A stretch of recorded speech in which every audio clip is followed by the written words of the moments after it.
Hi class, welcome to week 2, Reading Strategies.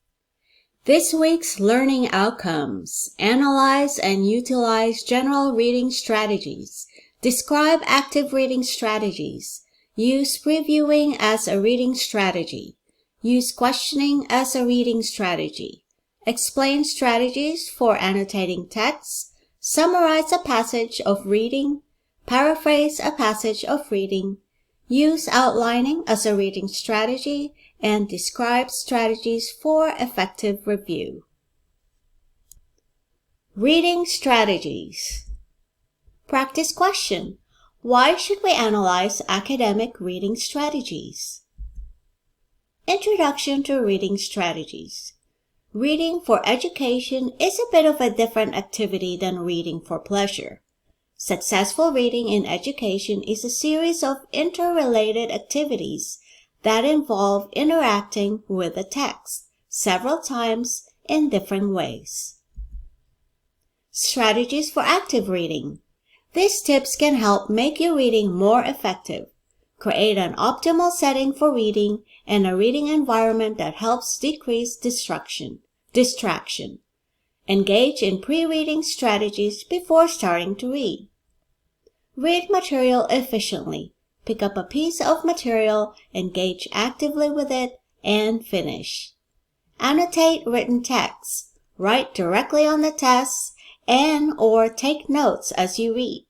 By doing this, you can enter into a discussion with the text, interacting with it. Research or investigate content you don't fully understand. Strategies for active reading. Work to discover the central meaning of the piece. Ask questions like, what is the author's point? What is the text trying to say? What story is the author telling? How does the author create and build this meaning? Reflect on what the text means, internalizing the meaning. How am I responding to this text? Why am I responding that way? What does the text make me think about? What does this information mean to me? Reading strategy, previewing. What it is. Previewing is a strategy that readers use to recall prior knowledge and set a purpose for reading. It calls for readers to skim a text before reading, looking for various features and information that will help as they return to read it in detail later. Why use it? According to research, previewing a text can improve comprehension. It can set a purpose for reading and help you prepare for what's coming. Questioning.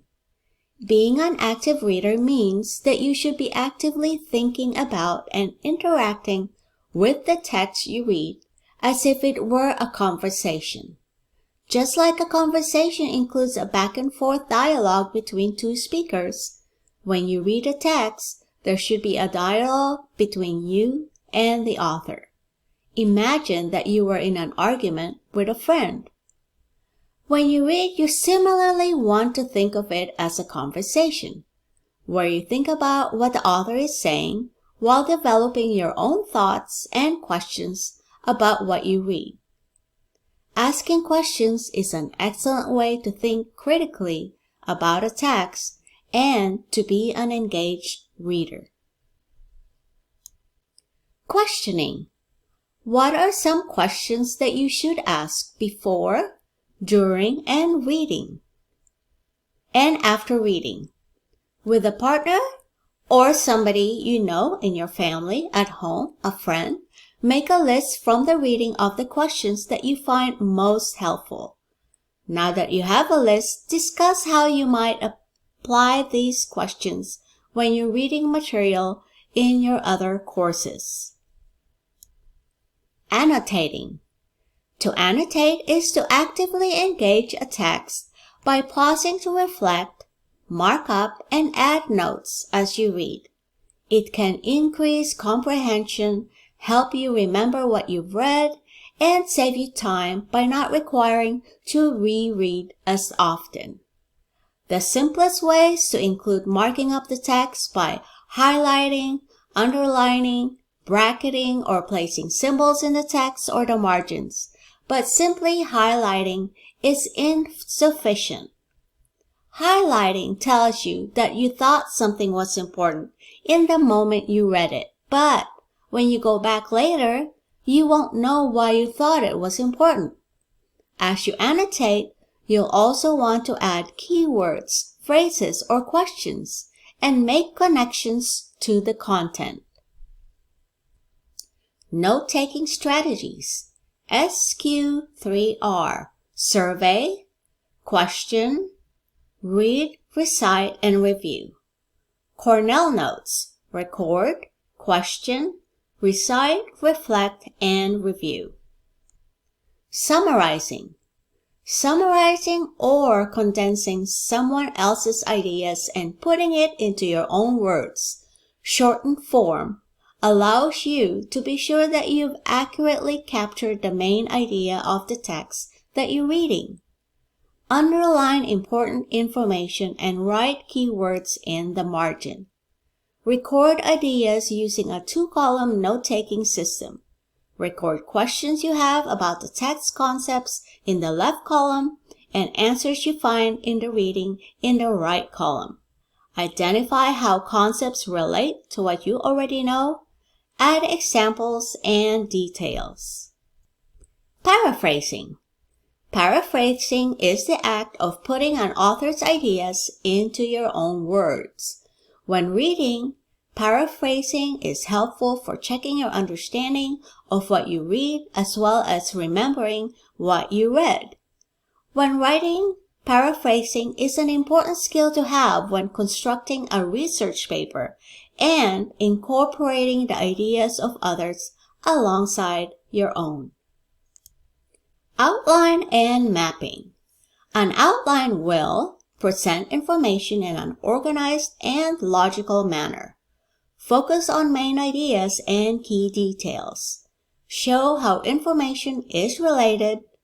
Cover a lot of material in a small space. To create a concept map, write down the name of the text or concept you want to map. Draw a box for the main idea. Draw boxes for supporting ideas. Draw more boxes for supporting details. Draw arrows connecting the boxes. Organization flows vertically in this example, but concept maps can be organized horizontally or even with the main idea in the center and supporting ideas and details surrounding it. Reviewing. Reviewing is the final stage in the academic reading process. All the other steps you've taken while reading, previewing, active reading, and summarizing, which we'll discuss in detail later, put the content into your head. For example, when you're ready to study for an exam, you should review your notes. If provided, review the chapter objectives and outline. Review important information such as theories, facts, names, dates, and terms. Review any vocabulary flashcards you created. Review any study questions you created. And review your answers to study questions and activities. Specialized reading strategies. Learning outcomes. Specialized reading strategies. Explain tips for reading effectively in various disciplines, sciences, social sciences, and math. Explain how to effectively read scholarly materials or articles. Use reading strategies to glean information from visual aids. How to read effectively in various disciplines. Reading in the sciences. Scientific texts usually follow the same writing patterns. Once you can recognize and analyze them, your comprehension will increase. Look for the following patterns: classification, the process description, the factual statement, experiment instruction, the combination. How to read effectively in various disciplines, like social sciences. Reading in the social sciences. Organize reading over the weeks and months. Begin any reading assignment by reading the abstract, preface, introductions, and conclusions. Mechanics of reading and note-taking. How to read effectively in various disciplines. Math class. Reading for math class. Work through the problem one step at a time. Close the book and try to work it again on your own. Repeat until you can reproduce the solution with the book closed. Try not to memorize the solution. Keep track of what to do to move from each line to the next. It's okay if your version has more lines than the author's. It may take you 2 or 3 steps to accomplish what the author does in one. This is a good sign that you're thinking for yourself. Be patient. It's common to spend an hour or 2 on a single page.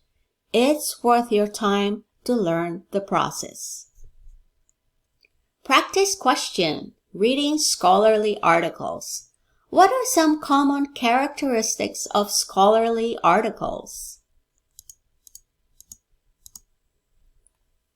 Reading visual aids. A visual aid is an image or graphic used to display information. Visual aids can be found in just about every kind of print and electronic media. They can appear within the body of the text, in boxes or sidebars, or in appendices, tables, graphs, charts, diagrams, and pictures. Rhetorical context. Learning outcomes, rhetorical context. Explain the concept of rhetorical context. Identify the rhetorical context of a passage. Rhetorical context.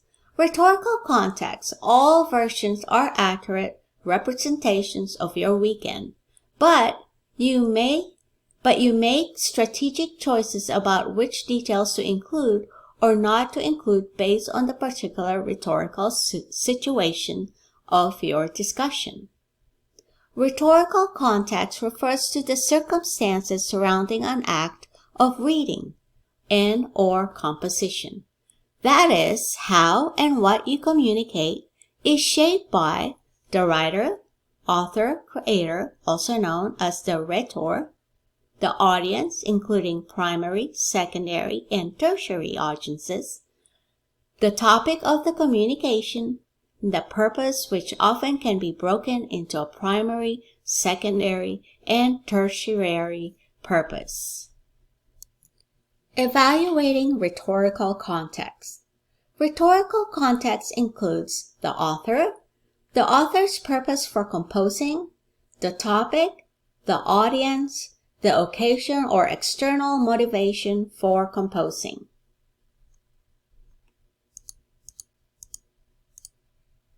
Practice question. In order to understand a rhetorical context, what are the questions you should ask when you're reading or listening? How does knowing the speech's rhetorical context help you in writing an opposing argument? Vocabulary building reading strategies. Using context clues. A context clue is a word or phrase in the same sentence or a nearby sentence that can help the reader decipher the meaning of an unfamiliar word. Context clues consist of all the words and phrases that are near a word. Often, you can define words based on the other words around them. If you're reading a lot of material, you don't have time to look up individual words. Reading words in context helps ensure a high level of focus, whereas breaking your concentration to look up words is distracting. Learning outcomes, vocabulary building, reading strategies. Identify strategies for using context clues to define words. Describe strategies for enhancing your vocabulary. Use structural analysis to understand the meanings of words. 6 different types of clues.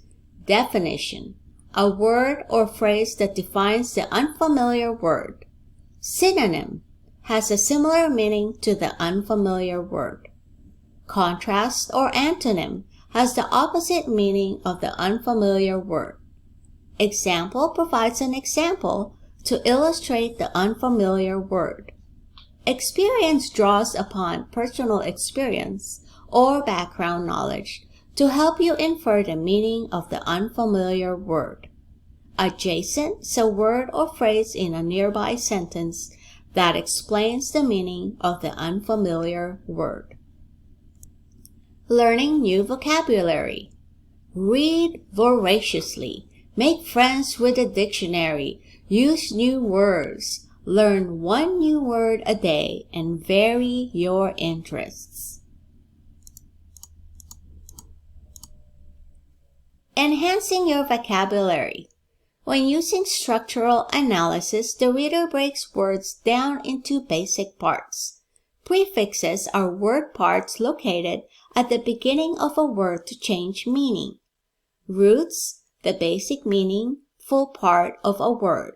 And suffixes, word parts attached to the end of a word. Suffixes often alter the part of the speech of the word. Types of reading material. Learning outcomes. Types of reading material. Differentiate between the goals and the purposes of various genres of texts. Analyze characteristics from different genres of text. Explain differences between the characteristics of various genres of text. Distinguishing features of textbooks. Literature, entertain. Poetry, fiction, creative, nonfiction, drama. Journalism, to inform. Academic journals distribute new ideas. Textbooks, to educate. And reference works, to find information. What type of reading is this? Music education is a field of study associated with the teaching and learning of music. It touches on all learning domains, including the psychomotor domain, the development of skills, the cognitive domain, the acquisition of knowledge, and, in particular and significant ways, the affective domain, the learner's willingness to receive, internalize, and share what is learned, including music appreciation and sensitivity. Music training from preschool through post-secondary education is common in most nations because involvement with music is considered a fundamental component of human culture and behavior. Music, like language, is an accomplishment that distinguishes humans as special as species. During the 20th century, many distinctive approaches were developed or further refined for the teaching of music, some of which have had widespread impact.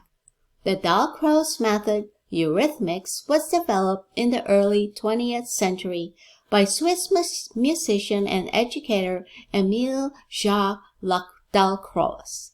The Kodály method emphasizes the benefits of physical instruction and response to music. The orchestral work approach to music education leads students to develop their music abilities in a way that parallels the development of Western music. So, what type of reading is this? What type of reading is this? Sheila split open, and the air was filled with gumballs. Yellow gumballs. This was awful for Stan, just awful. He had loved Sheila for a long time, fought for her heart, believed in their love, until finally she had come around. They were about to kiss for the first time, and then this. Yellow gumballs. Stan went to a group. to try to accept that Sheila was gone. It was a group for people whose unrequited love had ended in some kind of surrealist moment. There is a group for everything in California. After several months of hard work on himself with the group, Stan was ready to open a shop and sell the thousands of yellow gumballs. He did this because he believed in capitalism. He loved capitalism. He loved the dynamic surge and crash of Amazon's stock price. He loved the great concrete malls spreading across America like blood staining through a handkerchief. He loved how everything could be tracked and mirrored in numbers. When he closed the store each night, he would count the gumballs sold, and he would determine his gross revenue, his operating expenses, his operating margin. He would adjust his balance sheet and learn his debt-to-equity ratio. And after this exercise each night, Stan felt he understood himself and was at peace. And he could go home to his apartment and drink tea and sleep without shooting himself or thinking about Sheila. On the night before the IPO of Gumballs.com, Sheila came to Stan in a dream. She was standing in a kiddie pool. Stan and his brothers and sisters were running around, splashing and screaming. She had managed to insert herself into a Super 8 home movie of Stan's family, shot in the late 70s. She looked terribly sad. "Sheila, where are you?" Stan said. "Why did you leave me? Why did you become Gumballs?" "The anking has me," Sheila said. "You must rescue me." Stan woke up. He shaved, he put on his Armani suit, and drove his Lexus to his appointment with his venture capitalists and investment bankers. But the dream would not leave him. And now it's your turn. What type of reading is this? Go ahead and pause and read the whole reading article here and think about what type of reading it is. Quick review. Now that you have learned strategies for active and rhetorical reading, apply them in your own work. As you read, remember to do the following. Consider the author's rhetorical context. Consider your rhetorical context as the reader. Preview the text and make predictions. Read actively, questioning the author's ideas and annotating the text. Summarize the text after reading and discuss it with others. Use context clues to help you understand the meaning of new words. Read voraciously and strategically. The end.